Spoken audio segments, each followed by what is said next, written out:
Hi guys, so I just did a pose breakdown of downward facing dog. So down dog is a really important pose in a vinyasa sequence. It's a period of rest as you become a more advanced practitioner, but it's something you're going to go back to throughout a yoga class. So it's really important to get it right.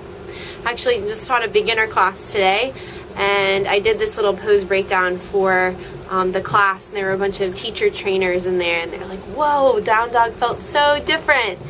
So even if you're an advanced practitioner, it's good to get back to the basics and really understand down dog.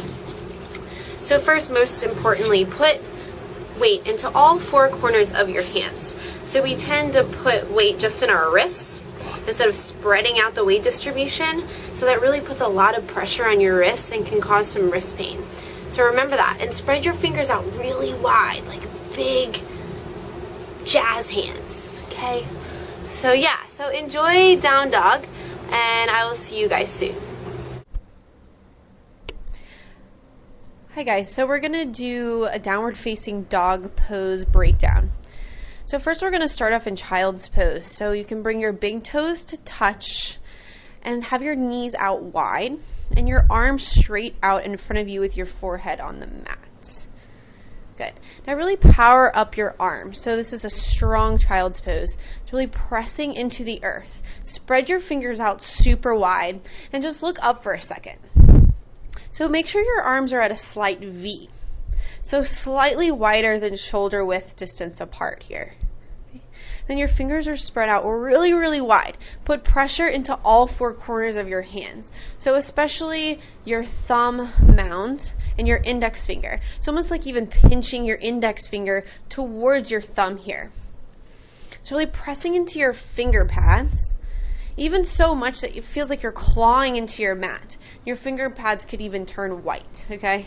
So really strong hands. So down dog really gives you really intense power in your hands and your forearms here, okay?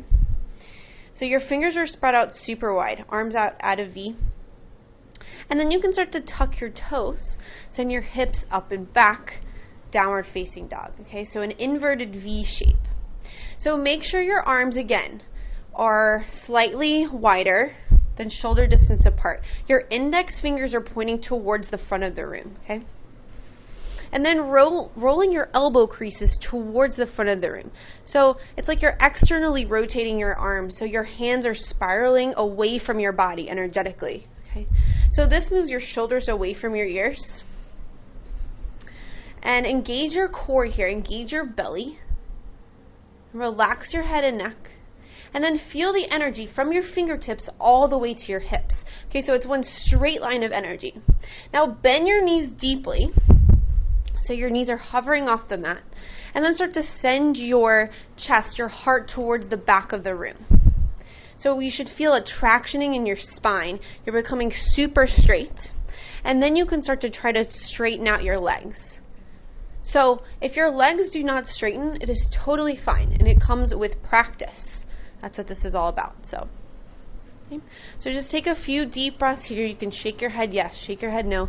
Make sure your head and neck are always relaxed in down dog. Good. And then your feet are hip width distance apart, which is just like 2 fists in between your feet. So just about like 6 inches. So usually I see people with super wide feet in most beginner classes. So make sure your feet are just 6 inches apart. Good. And just take some deep breaths. Breathing into the backs of your legs.